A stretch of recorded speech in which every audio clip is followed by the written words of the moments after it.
ఈ చేయగా అదే ఆయన లైన్ పెట్టేస్తే ఆయన చూసుకుంటారు. మాస్టర్ తెలియజేసేవాడు. ఎప్పుడు తెలియజేసేవాడు? ఏం తెలియజేసేవాడు అంటే మెహర్ బాబా అంటే మాస్టర్ సైకాలజిస్ట్ తెలియజేసేవాడు. మంచి సైకాలజిస్ట్. ఆయన గురించి తెలియజేస్తూ ఎప్పుడు కూడా master materialistic life, spiritualistic life రెండూ కూడా షుడ్ గో టుగెదర్ అని తెలియజేస్తారు. సైకాలజీ అని తెలవగానే మన మిత్రుడు మెహర్ నారాయణ గారు గుర్తుకు వస్తారు. ఆయన వృత్తిరీత్యా ఒక సాఫ్ట్వేర్ టెక్నాలజిస్ట్, అంటే సైన్స్ ఉంది. ప్రస్తుతం ఆయన ఫైనాన్స్ సంబంధించిన బిజినెస్ చేస్తున్నారు. రెండు కూడా materialistic life, technology materialistic life, finance materialistic life. అలాగే ఈ రెండు ఒక సైడ్ ఉంటే మెహర్ బాబా వారి ప్రేమలో ముందుకెళ్తూ మెహర్ బాబా వారి యొక్క సైకాలజీ అంటే ఆయనకు చాలా ఇష్టం. మెహర్ బాబా వారి బుక్స్ స్టడీ చేస్తూ ఉంటారు. వారి సబ్జెక్ట్లో బిహేవియరల్ ఫైనాన్స్ అని ఒక సబ్జెక్ట్ ఉంది. అంటే సైకాలజీ, ఫైనాన్స్ రెండు ఎలాగ సమన్వయం అవుతాయి అనేది ఒక సబ్జెక్ట్. మరి మెహర్ బాబా వారి సైకాలజీ, మెటీరియలిస్టిక్ ఫైనాన్స్ ఎలాగ కోరిలేట్ చేసుకోవాలి? ఎందుకంటే ఫైనాన్స్ మనందరికీ ఇంపార్టెంట్, మెహర్ బాబా వారు కూడా ఇంపార్టెంట్. మెహర్ బాబా అంటూ ఫైనాన్స్ వదిలేసుకుందామా? ఫైనాన్స్ అంటూ మెహర్ బాబా వారిని వదిలేసుకుందామా? మాకు ఇది కన్ఫ్యూజన్గా ఉందండి. మెహర్ నారాయణ మీరు వచ్చి ఆన్సర్ ఇవ్వండి.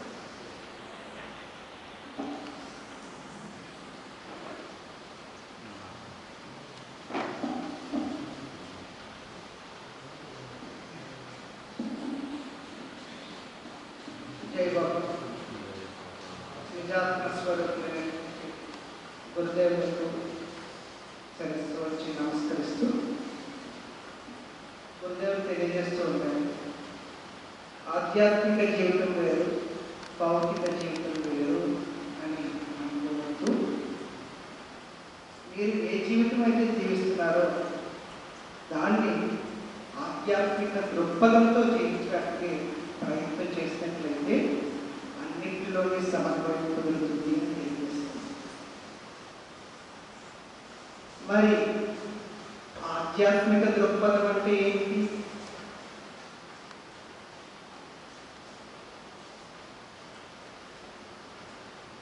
అది ఎక్కడి నుంచి వస్తుంది అంటే మన ఆలోచనలో మార్పు చేసుకోవడంలో ఈ ఆధ్యాత్మిక దృక్పథం అనేది వస్తుందా? ఆలోచనలు మార్చుకోవాలా అంటే మారిపోతాయా? మనస్సు మార్చుకుందాం అంటే మారిపోతుందా? మనస్సు ఎలా పనిచేస్తుంది? మనస్సులో ఉండేటువంటివి ఏంటి అంటే ఆలోచనలు తెలియజేస్తూ ఉంటాయి. ఈ ఆలోచనలన్నీ ఎక్కడి నుంచి వస్తున్నాయి అంటే సంస్కారాల రూపాల్లో పుంకాలుగా మనలో వ్యక్తమవుతూ ఉంటాయి అంటారు. ఈ సంస్కారాలన్నింటికి కూడా బేస్ ఎక్కడుంది? సంస్కారాలు ఎక్కడి నుంచి ఉన్నాయి అంటే అన్నింటికి కూడా ఆధారమైనటువంటి స్థితి ఒకటి ఉంటుంది. సర్వ అనుభవం అనేటువంటి ఆధారమైనటువంటి స్థితి ఒకటి ఉంటుంది. దాన్ని చైతన్యము అని తెలియజేశారు Sadhguru. The base of all experiences is called consciousness అని తెలియజేశారు.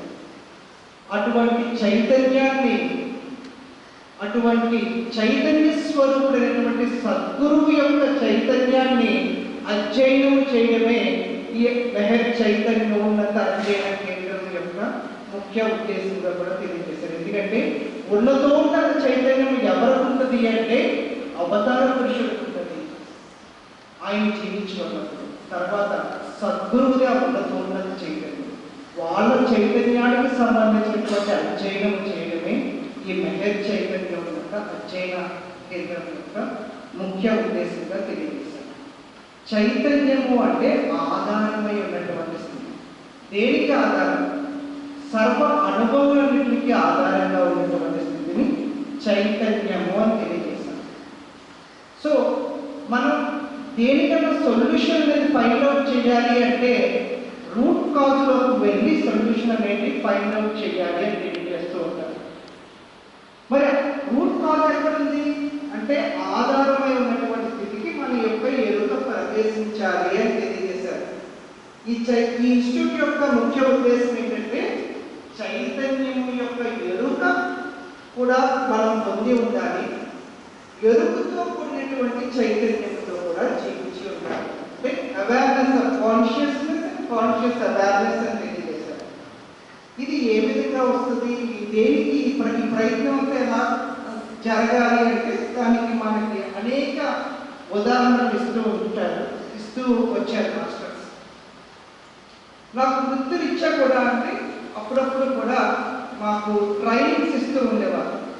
మా కంపెనీలో కానీ వివిధ వర్క్షాప్స్కి వెళ్తున్నప్పుడు నాకు ట్రైనింగ్స్ ఇస్తూ ఉండేవారు.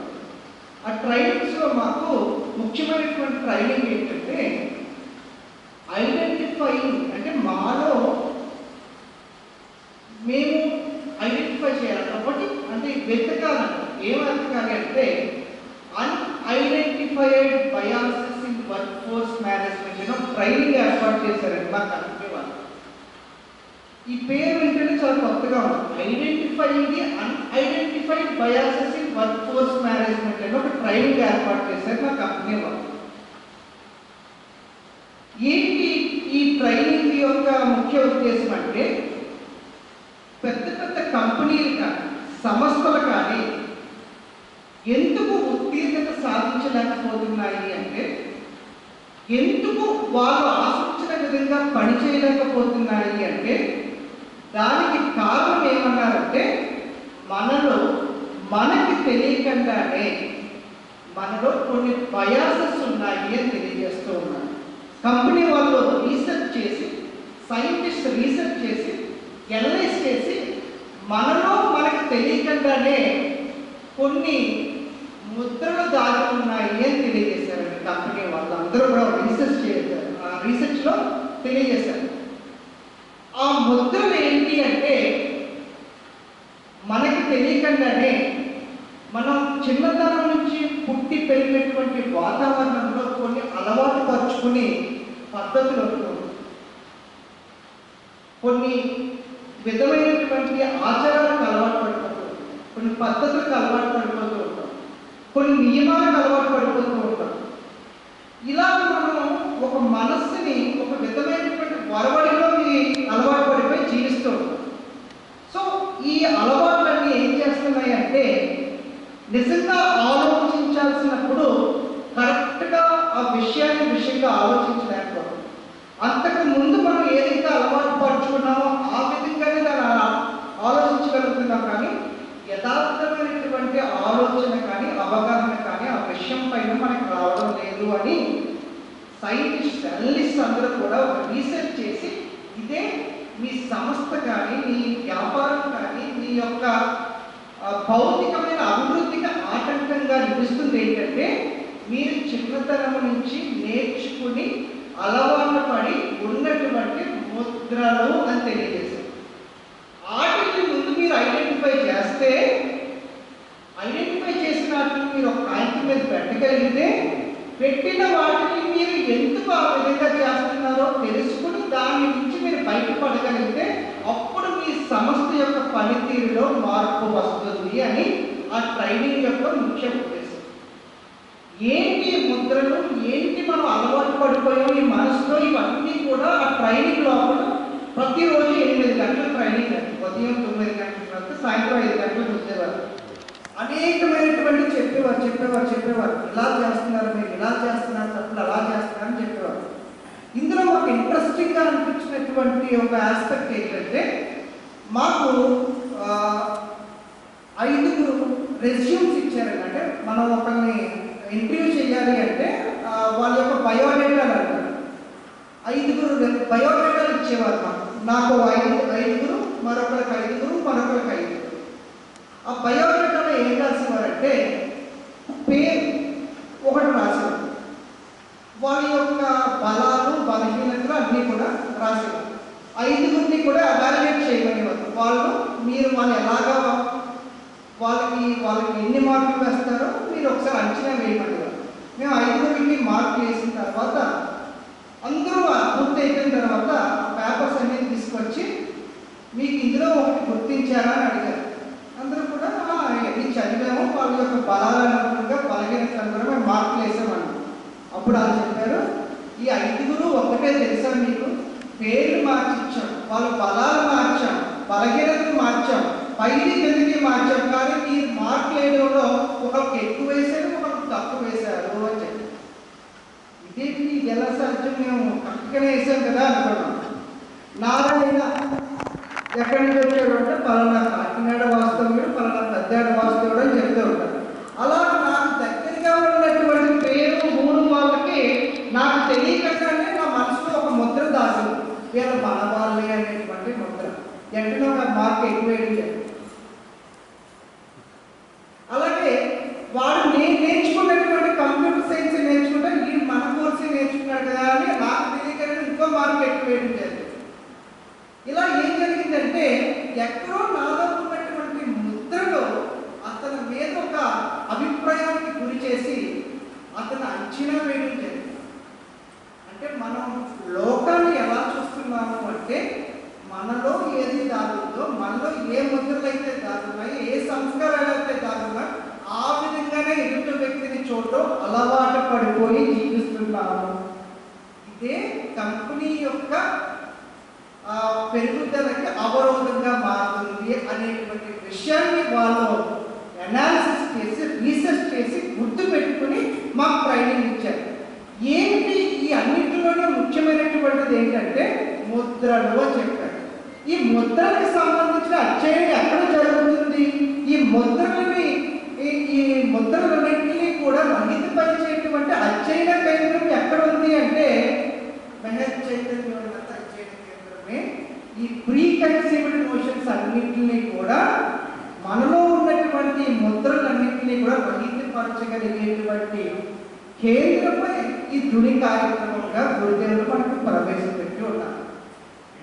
ఎందుకంటే మనం అందరం కూడా ప్రతి వ్యక్తిని మనం ఎలా చూస్తున్నామో ఎదుటి వ్యక్తి ఆ విధంగానే కనిపిస్తున్నారు. కాబట్టి ఈ సంస్కారాల నుంచి బయటపడాలి అంటే మనకి గురుదేవులు ఇచ్చినటువంటి ఒకే ఒక్క తరుణోపాయము సోపానం ఈ ధృని కార్యక్రమంగా మనం తెలియజేశారు. ఎవరైతే వచ్చి ధృని కార్యక్రమంలో పాల్గొంటారో వాళ్ళందరూ కూడా ముందు ఈ ప్రీ కన్సీవ్డ్ నోషన్స్ నుంచి, ఈ సంస్కారాలను ఏ విధంగా మనల్ని బాధిస్తున్నాయో, ఏ విధంగా ఎదుటి వ్యక్తిని చూడవలసిన విధంగా చూడలేకుండా అడ్డుపడుతున్నాయో, మన చైతన్యంపై ఒక ముసుగుగా ఏర్పడి ఈ సంస్కారాల నుంచి అత్యంత సహజంగా బయటపడేటువంటి పవిత్రమైనటువంటి కార్యక్రమమే ధృని కార్యక్రమం అని తెలియజేశారు. ఆ ట్రైనింగ్ యొక్క ఎసెన్స్ అంతా కూడా ఈ సంస్కారాన్ని నుంచి బయటపడాలి. ఎన్నికలేటింది సంస్కారాసం తెలియజేస్తారు.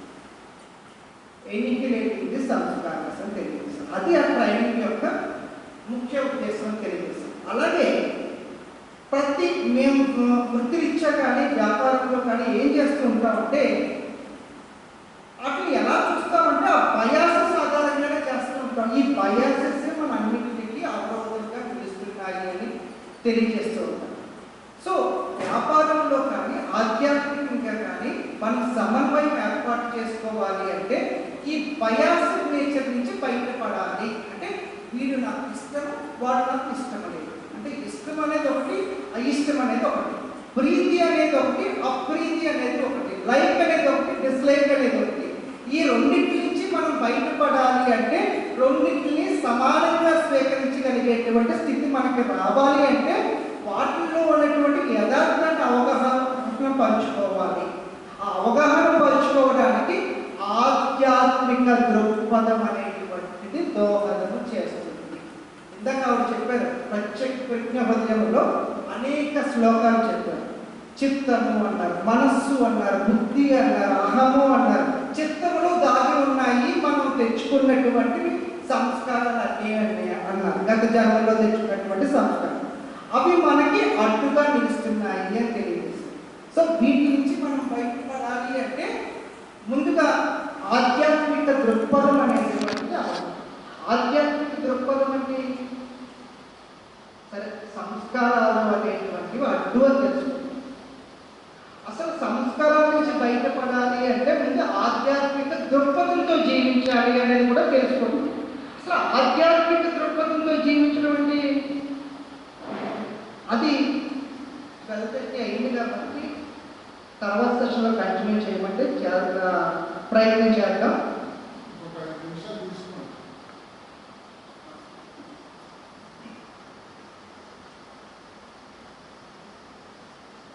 అంటే 5 నిమిషాల్లో చెప్పేటువంటిదా ఆధ్యాత్మిక దృక్పథం అన్నట్లుగా అనిపిస్తుందండి. అంటే అది రమణ్ కుమార్ గారు కూడా దాన్ని విస్తృతంగా చెప్తే మనం అందరం కూడా నేర్చుకుంటే బాగుంటుంది అన్న ఉద్దేశంతో ఇక్కడితో వైండప్ చేస్తే బాగుంటుందేమో అనిపిస్తుంది. జై బాబా.